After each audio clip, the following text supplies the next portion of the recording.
Hai Pop Gengs, kembali lagi bersama kami dalam program yang akan menyajikan kabar dunia bisnis. Di episode kali ini akan ada sejumlah informasi mengenai manfaat etika bisnis dan norma etika bisnis. Selain itu ada sejumlah informasi mengenai cara beretika dalam berbisnis yang pastinya sayang untuk Anda lewatkan. Dan pemirsa, inilah kabar dunia bisnis dalam Sky is the Limit. Buat teman-teman yang belum tahu apa itu etika bisnis adalah suatu cara untuk melakukan kegiatan bisnis yang mencakup seluruh aspek yang berkaitan dengan individu, perusahaan, industri, dan masyarakat. Di dalamnya termasuk menjalankan bisnis yang adil dan sesuai dengan hukum yang berlaku.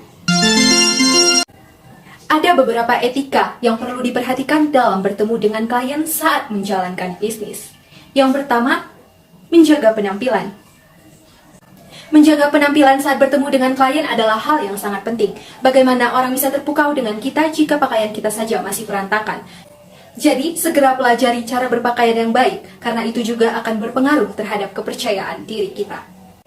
Kedua, berdirilah saat memperkenalkan diri, dan jangan lupa menyebutkan nama lengkap Anda. Ketiga, jangan duduk sambil menyilangkan kaki. Tidak hanya wanita, pria juga sering melakukan hal seperti ini. Posisi duduk seperti ini sering dianggap tidak sopan oleh lawan berbicara kita. Keempat, tuan rumah yang harus membayar.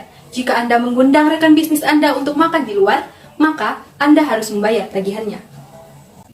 Dan yang kelima, kirim ucapan terima kasih lewat surat elektronik saat pertemuan bisnis sudah berakhir. Hal ini bertujuan untuk menciptakan kesan yang positif kepada rekan bisnis Anda bahwa Anda menghargai pertemuan tersebut. Baiklah, saya akan menjelaskan mengenai norma etika bisnis. Menurut Zimmerer, pada tahun 1996, terdapat 3 tingkatan norma dalam etika bisnis. Yang pertama yaitu hukum. Hukum berlaku bagi masyarakat secara umum, mengatur tentang perilaku apa yang boleh dilakukan dan apa yang tidak boleh dilakukan. Hukum juga mengatur standar perilaku minimum dalam suatu bisnis. Yang kedua yaitu kebijakan dan prosedur organisasi. Kebijakan dan prosedur organisasi menjadi suatu arahan penting dalam mengambil keputusan dalam kehidupan sehari-hari. Para karyawan akan bekerja sesuai dengan kebijakan dan prosedur perusahaan atau organisasi. Yang ketiga yaitu moral atau sikap mental individual. Sikap mental individual sangat penting untuk menghadapi keputusan yang tidak diatur oleh aturan formal. Nilai moral dan sikap individual ini biasanya berasal dari keluarga, agama, maupun sekolah.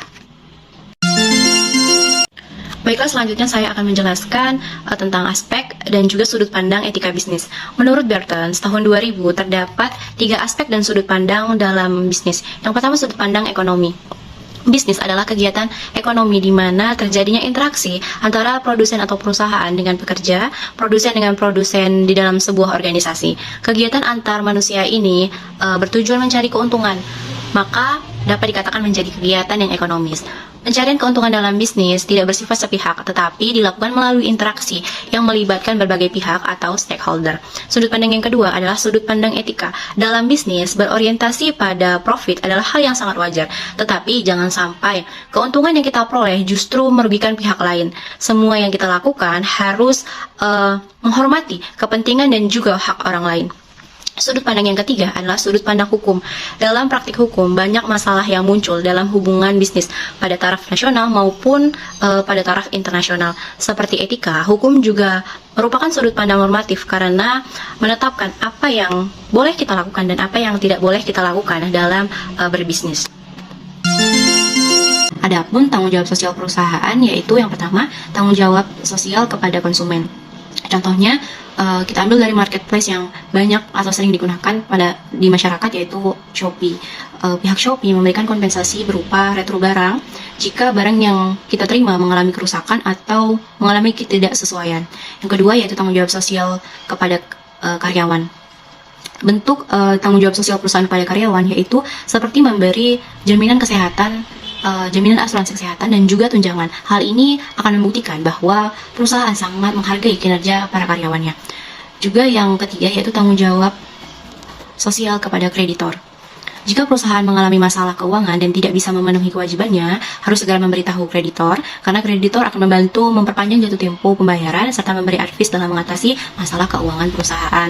Yang keempat yaitu tanggung jawab sosial kepada pemegang saham, dengan cara memberikan laporan keuangan secara jujur dan juga transparan serta tidak menggelapkan laba perusahaan dan tidak mengurangi keuntungan para pemegang saham. Yang kelima, tanggung jawab sosial kepada lingkungan sekitar. Jika perusahaan itu menghasilkan limbah, maka perusahaan harus bisa mengatasi atau membuang limbah perusahaan tersebut dengan metode yang baik dan benar karena agar tidak mencemari lingkungan sekitar. Yang keenam yaitu tanggung jawab sosial kepada komunitas. Hal yang sering dilakukan oleh perusahaan itu biasanya dengan memberikan bantuan untuk sarana pendidikan atau kesehatan, atau juga dengan membangun infrastruktur yang dibutuhkan masyarakat sekitar. Tujuan etika bisnis. Yang pertama, mendorong kesadaran moral pebisnis. Salah satu tujuan dari etika bisnis adalah mendorong kesadaran moral bagi pebisnis itu sendiri. Di dalam jalannya sebuah kegiatan berbisnis yang baik adalah tidak hanya berorientasi pada keuntungan, produksi barang, dan kegiatan operasional, tetapi juga harus memperhatikan tingkat moralitas yang baik dari seorang pebisnis dan perusahaan pengelola itu sendiri. Maksudnya adalah dengan memiliki sikap yang baik tentu saja bisa memberikan penghargaan yang baik bagi klien. Tingkat kesopanan yang tinggi untuk menjalankan bisnis bersama-sama dapat terjalin. Yang kedua, menjaga tata sikap dan perilaku dalam berbisnis. Dalam bisnis tentu saja ada aturan dan standar operasional kerja yang berlaku, di mana salah satunya memiliki etika bisnis. Hal ini dibuktikan dengan adanya penjagaan tata sikap dan perilaku ketika menjalankan bisnis. Misalnya sama-sama menghargai privasi klien dan perusahaan pengelola atau memberikan transparansi data sesuai kenyataan. Yang ketiga, memberikan batasan untuk tetap menjalankan bisnis yang baik. Tujuan dari diadakannya sebuah etika yang baik dalam berbisnis adalah agar adanya batasan kerja yang profesional di antara kedua belah pihak. Kemudian, adanya pembatasan untuk tetap menjalankan bisnis yang baik sesuai standar tanpa mengurangi banyak hal. Mereka akan menggunakan aturan, perjanjian, dan tahapan kerja yang sudah disepakati dan sesuai dengan SOP. Batasan moralitas ini menjaga kepercayaan masing-masing klien dan perkembangan operasional perusahaan itu sendiri.